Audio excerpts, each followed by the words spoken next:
Defenders of Islam insist it is a peaceful religion. Others disagree and point to the primitive treatment in Muslim countries of women and other minorities. So let's discuss this now. We're joined now by Rez Azlan, a scholar of religions, professor at the University of California, Riverside, and the author of Zealot, The Life and Times of Jesus of Nazareth. Let's talk about this because it's a very interesting conversation every time we have it. Before we get into this discussion, I want to play for you this clip from Bill Maher's show just this Friday night. Here it is.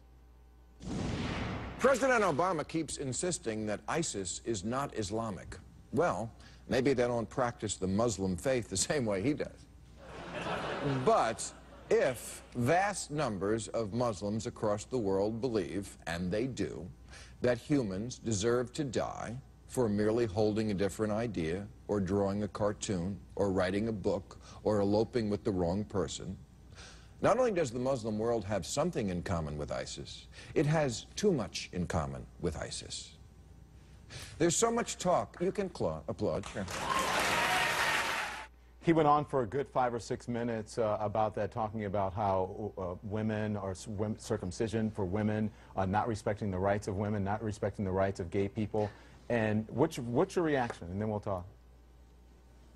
Well, I like Bill Maher. I've been on his show a bunch of times. He's a comedian, but, you know, frankly, when it comes to the topic of religion, he's not very sophisticated in the way that he thinks. I mean, the argument about the female genital mutilation being an Islamic problem is a perfect example of that. It's not an Islamic problem, it's an African problem. Well, wait, because he says it's a, hold on a second, Reza, because he says it's a Muslim country problem. He says that in Somalia... Yeah, but that's... Yeah, and that's actually empirically, factually incorrect. It's a Central African problem. Eritrea has almost 90% female genital mutilation. It's a Christian country. Ethiopia has 75% female genital mutilation. It's a Christian country. Nowhere else in the Muslim majority states is female genital mutilation an issue.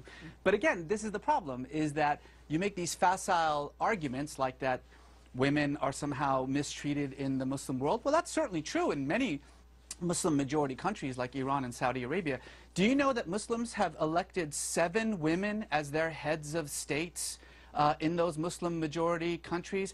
How many women do we have as head of states in the United States? Reza, be honest though, for the most part, it is not a free and open society for women in those states. Well, it's not in Iran, it's not in Saudi Arabia, it certainly is in Indonesia and Malaysia, it certainly is in Bangladesh, it certainly is in Turkey. I mean, again, this is the problem, is that you're talking about a religion of 1.5 billion people, and certainly it becomes very easy to just simply paint them all with a single brush by saying, well, in Saudi Arabia they can't drive, and so therefore that's somehow representative of Islam. It's representative of Saudi Arabia. But in Iran, they don't have... I mean, I think that Bill Maher's point is that these aren't extremists. We often talk about extremists and that we should crack down on extremists, and why aren't Muslims speaking out about extremists? In Saudi Arabia, when women can't vote and they can't drive and they need permission from their husband, that's not extremists. Why aren't we talking more about what... That's not extremist, that's commonplace. Why don't we talk more about the commonplace wrongs that are happening in some of these countries? It's extremist when compared to the rights and responsibilities of women, Muslim women around the world. It's an extremist way of dealing with it. But it's not extremist in that. It's not extremist in that country. In Saudi Arabia, that's the norm. Oh no, it's not. I mean, look, Saudi Arabia is one of the most, if not the most extremist Muslim country in the world. In the month that we've been talking about ISIS and their terrible actions in Iraq and Syria, Saudi Arabia, our closest ally, has beheaded 19 people. Nobody seems to care about that because Saudi Arabia sort of preserves our national interests. Okay. You know, this is the problem, is that these kinds of conversations that we're having aren't really being had in any kind of legitimate way. We're not talking about women in the Muslim world. We're using 2 or 3 examples to justify a generalization. That's actually the definition of bigotry. All right, fair enough. Let's listen to Benjamin Netanyahu at the United Nations today. So when it comes to their ultimate goals, Hamas is ISIS and ISIS is Hamas. And what they share in common, all militant Islamists share in common. So Reza, the question at the bottom of the screen that everyone is looking at: does Islam promote violence? Islam doesn't promote violence or peace. Islam is just a religion, and like every religion in the world, it depends on what you bring to it. If you're a violent person, your Islam, your Judaism, your Christianity, your Hinduism is going to be violent. There are marauding Buddhist monks in Myanmar slaughtering women and children. Does Buddhism promote violence? Of course not. People are violent or peaceful, and that depends on their politics, their social world, the way that they see their communities, the way they see themselves. So, Reza, you don't think that there's anything more, there's the justice system in Muslim countries, you don't think is somehow more primitive or subjugates women more than in other countries? Did you hear what you just said? You said in Muslim countries. I just told you that Indonesia, women are absolutely 100% equal to men. In Turkey, they have had more female representatives, more female heads of state in Turkey than we have in the United States. But in Pakistan, stop saying things like Muslim countries. Women are still being stoned. And that's a problem for Pakistan. So in other words, I just want to be clear on what your point is, because I thought you and Bill Maher were saying the same thing. Your point is that Muslim countries are not to blame. There is nothing particular, there's no common thread in Muslim countries. You can't paint with a broad brush that somehow their justice system or Sharia law or what they're doing in terms of stoning and female mutilation is different than in other countries like Western countries. Stoning and mutilation and those barbaric practices should be condemned and criticized by everyone. The actions of individuals and societies and countries like Iran, like Pakistan, like Saudi Arabia must be condemned because they don't belong in the 21st century.